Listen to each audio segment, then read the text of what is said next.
दिल मांगिए जिगर देंगे, दिल मांगिए जिगर देंगे, दूध मांगिए खीर देंगे, लेकिन मेरी नबी के शान में अगर गुस्ताखी कीजिएगा टांग पकड़ के चीर देंगे। कफन चीर के निकला हुसैन का दीवाना, ताकत तुम्हारी है खुदा हमारा है, हम हुसैन वाले हैं करबला हमारा है।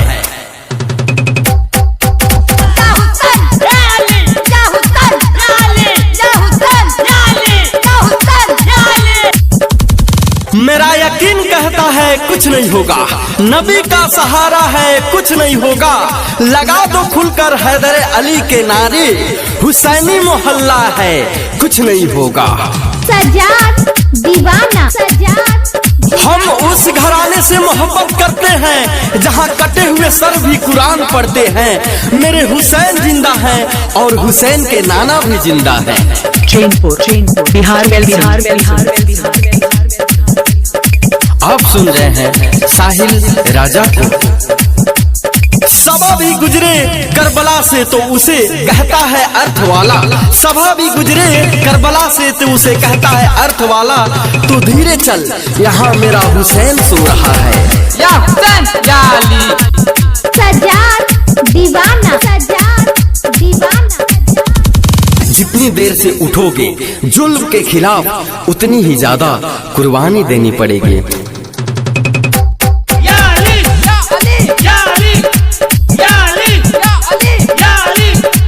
चैनपुर बिहार करीब अल्लाह के आओ तो कोई बात बने, ईमान फिर से जगाओ तो कोई बात बने, लहू जो बह गया करबला में हुसैन का, लहू जो बह गया करबला में हुसैन का, मकसद को उसको समझो तो कोई बात बने।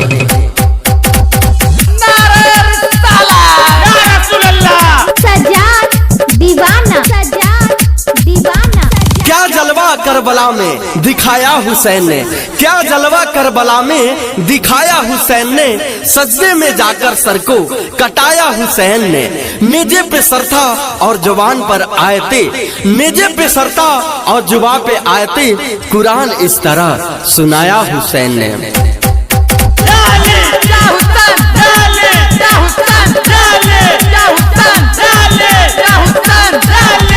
करबला में हक बंदी का अदा कर दिया, करबला में हक बंदी का अदा कर दिया, सर कटाकर वादा अपना वफा कर दिया, गुमनामी के अंधेरों में गुम है यजीद आज, परचम हक का हुसैन ने ऊंचा कर दिया। चैनपुर बिहार